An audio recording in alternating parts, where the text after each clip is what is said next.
Bloomberg Audio Studios. Podcasts, radio, news. You're listening to Bloomberg Businessweek with Carol Massar and Tim Stenovec on Bloomberg Radio. Well, Wall Street has spent years preparing for $105 trillion to pass from elderly parents to their kids, but a different kind of wealth transfer is already underway. We talked about this a little bit yesterday, Matt. More than a dozen women in the world's 500 richest people have become billionaires after the death of a spouse. So watch it, guys. No, I'm just kidding. It's the highest number ever. But it makes sense because men naturally die at an earlier age than women. I didn't mean anything sketchy there. If you marry a woman who is your age, which I guess is not so normal among the ultra wealthy, you're likely to die before her. Yeah, it's just logical. And people have reported on this, so it's nothing crazy like, a bad murder series or something. Did you see what Stephen Colbert said? What did he say? He said if his wife dies, he's going like within a month because he can't imagine life without her. I think that's probably also something that happens quite often. My husband would do the same thing. Yeah. But let's talk about it because there is this incredible wealth transfer and also wealth concentration when it comes to women. So let's get into it. In this week's Women, Money, and Power, we're exploring how this shift is creating huge implications for how vast sums of money are invested, philanthropy, and the way that wealth is passed on to the next generation. Back with us is Jaime Magyera. She is head of U.S. Wealth Advisory and head of retirement at BlackRock. It's the world's largest asset manager. They notched a record $13.5 trillion in assets. It's up from $1 million when we last talked in June. And we got the figure when BlackRock reported. I don't know that I said your name correctly. Magyera. Okay. It was great. It's been just a crazy Tuesday. Just like it's Magyera. Just like it. Well, I really like Jaime, so I want to get it right. Great to talk with you. How are you? Great. It's really good to be back with you. Well, we are talking about the environment generally. So let's start there. Mm-hmm. I know we did that over the summer when we talked because BlackRock just sees so much in terms of the funds it oversees and the flows. And the flows continue to grow, but that doesn't mean the flows are always going in the same places. What can you give us insight in terms of where money is going and where money is going out of? Yeah. So first of all, excellent to be here. And you started by talking about flows. I'm going to take a gender perspective on flows. Yeah. And talk to you a little bit about where we see money going globally with women. And so women more and more are earning wealth, they're acquiring wealth, they're owning wealth, they're playing a larger role in capital markets. They are investing and benefiting from these capital markets. And we think there's no better sign of hope in the future than having people invest and grow along the capital markets. Is it because they're earning it themselves and they're having some say? Or is it also in terms of couples because they are often breadwinners as well, that they also have a say at the table? Yeah, so it's both, right? So when you think about women, women are more often now becoming breadwinners, primary breadwinners quite often.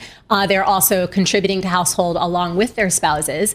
They're earning more money, but they're also acquiring. And you mentioned the wealth transfer. Yeah. We think about that in two ways. There's the intergenerational wealth transfer where they're gaining assets maybe from their parents as they pass away. But the more interesting one is this horizontal transfer, right? So if a spouse passes away or if there's a divorce, women are acquiring assets in that way.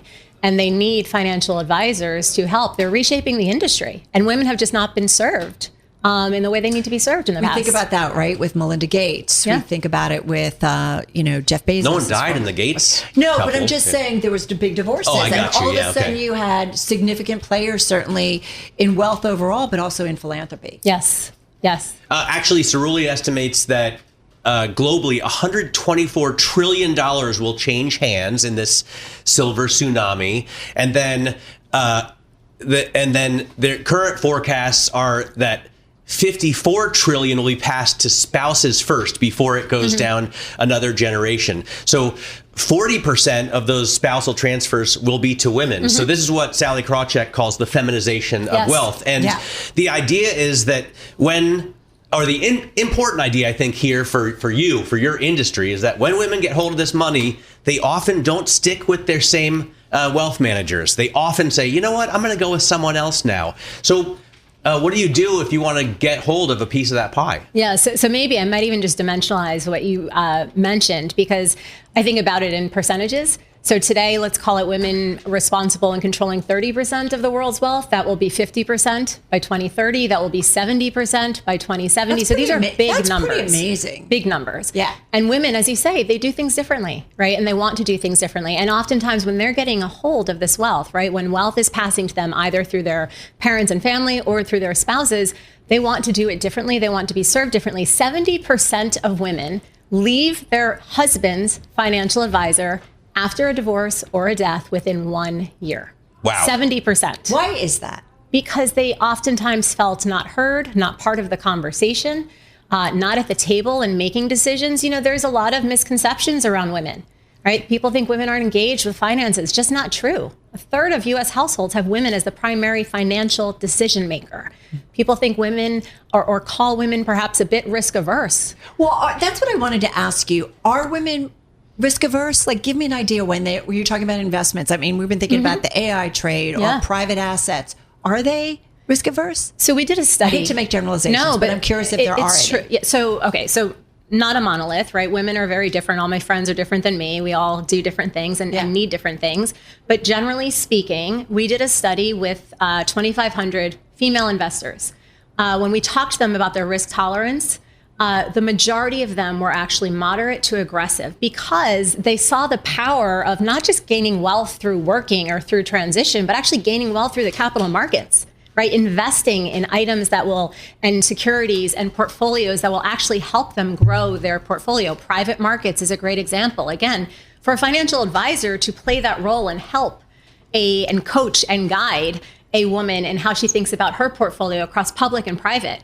Last time we were together, we talked about direct indexing and the role of taxes or women oftentimes want to. You're laughing. Gets me excited, direct indexing. I love it. You know what? I anchored the ETF show for a long time, and that's a big part of that discussion as well. You know what? It's not just women. Obviously, kids are going to get hold of a lot of this money. And I think, I'm not sure about women, but I know with younger people, they want to do more impact investing than their parents did or their grandparents did. So is that also a key to trying? Because I'm thinking from the perspective of a wealth manager who wants more business. Right. So what I need to do is say, hey, I can set up some direct indexing for you, and I can help you make an impact with the money you invest. It's not just to make more money. You're also going to change some part of the world that you want to. Is that the case? It is. And I like to use the word purpose because actually impact has many different meanings. And so if I'm a financial advisor and I'm working with a younger client or a woman, I'm going to be talking to them, by the way, men too, right? It's not just about the impact you're having. You could invest in a way that maybe aligns with your values, right? Maybe you have certain values that are important to you to hold in that portfolio. I love motorcycles, so I would want to buy holding. There we go. Ducati stock. There we go. But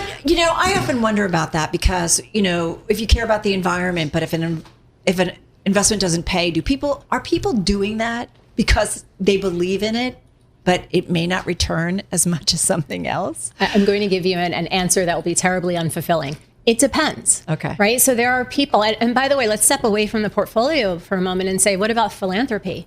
This is where I come back to purpose, right? Yeah. People are looking to put their money to good cause. And that might be philanthropic. It might be impact in their portfolio. It might be aligning with the values I have. It might also be sending my children to school or helping my elderly parents. Right. Or starting a new business, right? How about that for purpose? Or shielding your money from taxes, right? I mean, I guess I'd be willing to take somewhat of a loss by putting my money into a philanthropic vehicle, especially if it's compared to a much bigger loss by giving it away to Uncle Sam and state and local and federal taxes. Absolutely. Yeah. And again, that's where you don't look at things in a vacuum. You have to look at them overall. Holistic wealth planning, and again, the role of a financial advisor is critical there. Got to ask you, just in general, when you look at this environment, and we talk a lot about a bubble right now. I don't know. What is your take on it? What are the conversations you're having with clients about how they feel about it? Are they a little nervous about that trade? Yeah, we talk to clients, advisors, end clients, institutions globally all the time. Look, the markets are the markets, and there are long-term investors that need to just keep staying with the markets. We talk about it's not time in the market or timing the markets; it's time in the markets. The other thing, though, is you just have to acknowledge that there's uncertainty out there. right? There is volatility. There are things going on in the markets that, again, everyday people, let's take it to America and Americans, everyday people need professional advice. They need someone they can trust that will help them navigate that through professionally managed solutions or through advice. But there is uncertainty out there. But again, we come back to it's time in the market, not timing the market.